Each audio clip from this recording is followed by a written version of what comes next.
Нов скандал. Повторно со тендери, милионски, криминални. Фактите и доказите кои што денеска ги објавуваме пристигнаа до нас од свиркачи преку платформата mitsko.mk. Граѓаните ни се приклучија. Заедно ја водиме борбата против криминалот и корупцијата.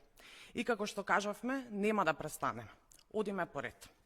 Фирмата БС Клининг увоз-извоз Доел Скопје, основана на 10 јули 2024 година, добила тендер во вредност од 1,2 милиони евра од Пошта на Северна Македонија.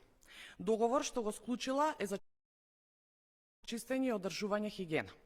Фирма без работници, без претходно реализирани договори и без искуство.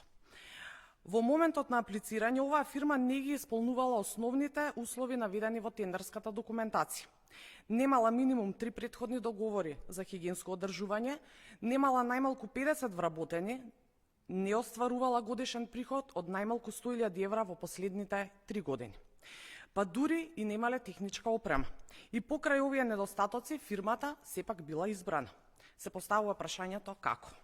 Со тоа што во групната понуда се појавува подизведувачот Серта, компанија со долгогодишно искуство во областа на хигиената. Сомнително.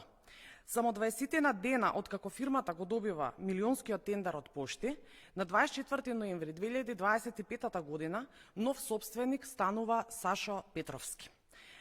Како фирмата да била основана исклучиво да го добие тендерот. Собственикот се менува непосредно по изборот на тендерот. Но известен Саша Петровски е советник од ЗНАМ во општина Кисела Вода. Дали е истото лице што мислите? Фирмата поврзана со ЗНАМ. ВМРО и ЗНАМ си делат милионски тендери, додека нема пари за плати, нема пари за пензии и нема пари за минималната плата. Акт продолжува со откривање на сите скандали, на сите криминални тендери за испумпување на парите на граѓаните. Нема да запреме, борбата против криминалот и корупцијата продолжува. Сите ќе одговарат. Работата не е завршена. Ви благодарам.